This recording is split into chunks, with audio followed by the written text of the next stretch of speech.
You know, I'll be the first to admit that I might have been wrong about this whole VR thing. It's no secret that I was initially quite critical of the three mainstream VR solutions, the Rift, Vive and PlayStation VR. The high entry price, limited number of quality games, and the physical space required to use them all seemed like significant barriers back in 2016. These are still valid problems 1 year on, but the thing is, once you've tried VR, those issues fade away and it's kind of hard to look at gaming in the same way again. So it's been a little over a year since Sony launched the PlayStation VR, and quite a lot has happened in that time. While the retail price of the hardware hasn't moved much, sales offering big discounts have made it possible to pick it up reasonably cheap. The library of games has grown significantly too, and this poses a couple of important questions. Is PlayStation VR better value than a year ago? Is the platform's future still bright? And if you're on the fence about picking it up, is now a good time? For this review, I'll be focusing on the experience using a standard PS4 and not a Pro.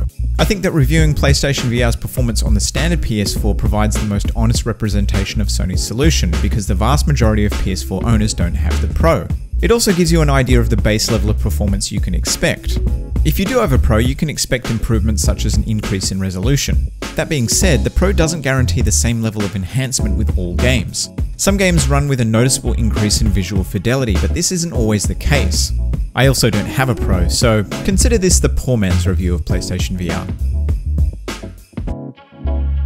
So first off, let's look at the price. As I mentioned, the retail cost hasn't changed dramatically, however there have been numerous opportunities to pick it up during a sale, such as the Black Friday deals.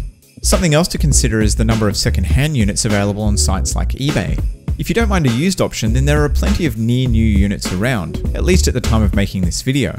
So even outside of a sale, it's still possible to pay substantially less than what it cost at launch. Sony's headset has always been the economy version of the big three, and even though both the Rift and Vive have seen big reductions to their retail prices, Sony is still the most affordable.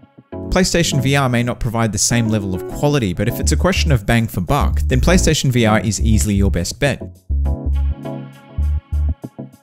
So why are there so many barely used and unloved headsets for sale secondhand? In order to answer this, we need to talk about what I believe is the most important thing to consider when taking the VR plunge, and that is whether or not you like the VR experience as a whole. VR is an incredibly subjective experience. Gaming in general is subjective of course, but with VR the choice of games is much more limited, and not everyone will enjoy the sensation of virtual reality. VR games are predominantly, and unsurprisingly, presented in the first person. This, combined with the limited options for movement, results in games that often feel very similar. On top of that, you have the added layer of the experience itself, which is something that you really have to experience firsthand to know if it's for you or not. If you happen to enjoy both the style of the games and the experience, the final and most important hurdle is if your brain likes it too. For some people, motion sickness is unavoidable and probably accounts for many of the secondhand units on eBay. Personally, I've had mixed results with motion sickness. Some games like the Star Wars VR mission I can play without issues, but others, such as Farpoint, almost immediately invites Uncle Vom Vom over for a visit. I've also found that the longer I play, or the more tired I am, the more susceptible I am to feeling sick. Oh, and just in case you were wondering, playing VR drunk and or high may sound like a great idea. It's not. Trust me on that one. The other factor that has likely played a large part in people not enjoying the VR experience is the games. Many of the large budget AAA attempts at VR feel like demos. Star Wars, for example, is easily one of my favourite VR games, but it's one mission that can be beaten in under half an hour. And the same goes for a lot of other games. Gran Turismo Sport, for example, has VR support, but races are limited to 1v1 versus the AI. Even games which support full playthroughs like Resident Evil 7 don't really feel optimized to be played this way. It seems like the vast majority of developers either don't get what makes a good VR experience, or simply don't have the time and resources to realize their visions. When a game works though, wow! Goosebumps. The first time I fired up Star Wars, for example, simply sitting in the cockpit looking at the virtual world around me gave me a huge grin. The other issue is that the level of handholding in some games can be a bit obnoxious. I understand that developers have a responsibility in making sure that their games don't result in people blowing chunks, but sitting through lengthy tutorials and long-winded setup procedures isn't fun either. Game developers will probably become less paranoid about this over time as they become more experienced, but I don't think that game length in general will change dramatically, at least not in the short term. The size and quality of the PlayStation VR games library is also something to consider. While it has definitely grown in the past year and there are some excellent titles available, I still don't think it's accurate to say that you're spoiled for choice. As I mentioned earlier, many of the games fit into the same category, but there's certainly more choice now than there was at launch, and there's also more titles that feel like properly realized games. Something that I've noticed is that there's an obvious disparity between good and bad games. When games are well made, they can be a lot of fun and incredibly immersive, but bad or even mediocre games feel exceptionally bad. I guess that's because the success of the overall experience relies heavily on every aspect of the game design coming together in a cohesive way. If something is off, even by a little bit, it ruins the entire experience. Now this can be true with gaming in general, but because VR is so much more immersive, things that don't work tend to be much more noticeable, frustrating, and/or vomit-inducing.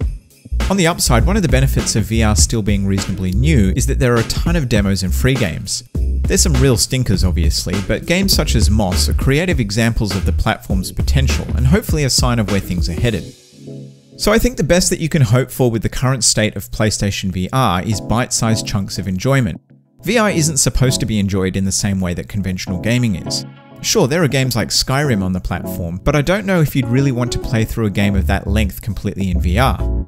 Again, this is very subjective, but it's something to bear in mind. Something else to consider with VR is non-gaming experiences. Undoubtedly, gaming will be the main attraction for anyone interested in the platform, but this can make it easy to overlook the fact that you can watch movies in VR too. This doesn't actually put you inside the movie, of course, but it does give you a similar feeling to sitting in a cinema.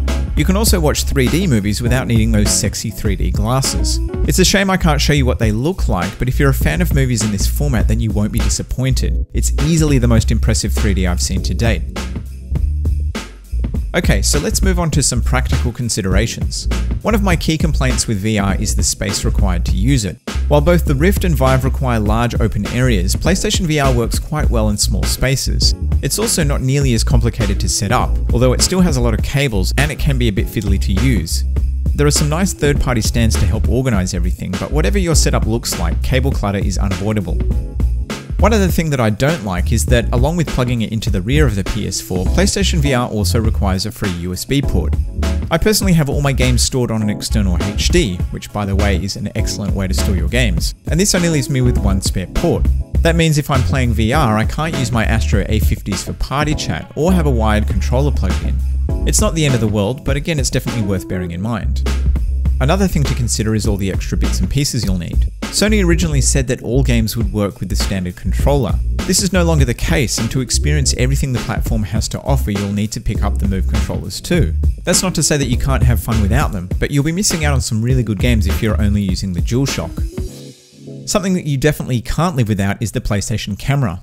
It's an additional cost, although not a large one. It's also reasonably innocuous, but it doesn't do much outside games that support it. Most PlayStation VR bundles these days include it, but if you're purchasing a unit second-hand, make sure it's part of the deal.